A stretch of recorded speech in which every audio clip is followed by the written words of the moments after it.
What are the aspects of human input that are really valuable and that are always going to be scarce? And then some of the different ways that, we can sort of pair up AI transformation with human capabilities. Right. Okay. Well, that sounds like a good topic. Yes. Um, and I'm going to let you kick it off. Okay. Let's do that. If you wade into thinking first about automation, firstly, you're falling into the trap, of course, of thinking like, well, technology first rather than people and process.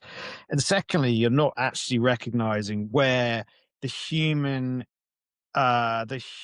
contribution or the value of your human capital effectively actually lies. And it is going to shift because, if the human is not having to necessarily, let's say, create a first draft or create, a brief or what have you, it's easy to go, great, we've automated that. We can get rid of the person who's doing that. But actually, of course, the person who's doing that contributes to other things as well. Like they brought taste to the whole process in terms of judging output. They understood the context of the organization, of perhaps the client, of the brand. There are all these little aspects to the human contribution that you actually can't automate. Mm.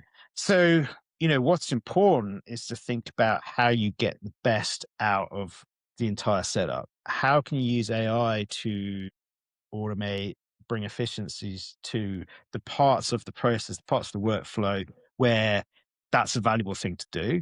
But where do you also need to retain the human input that creates, value in terms of judging the output or like um, directing the brief or what have you, that are still going to contribute to quality output. And of course, one of the sort of the aims of all kind of efficiency gain projects is to remove friction to make it a smoother, quicker, easier process. And actually, friction, for all the pain that it can sometimes cause, can also reap a lot of benefits. Mm. Whether it's, think about friction between human perspectives, and the debating of those two perspectives often leads to a third outcome that's far better than either of the two perspectives on their own. Sometimes the friction that maybe slows the process down gives enough space for people to, you know, spend some time with the judgment calls they've made and really think through whether they want to continue to stand by those judgment calls or whether a few extra tweaks are made. Right.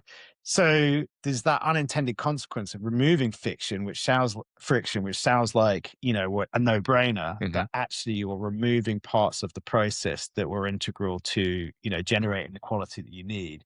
You just didn't kind of realize that that was happening at those friction points. Right. So that's a really interesting thing to think about, I Yeah. suppose, as well.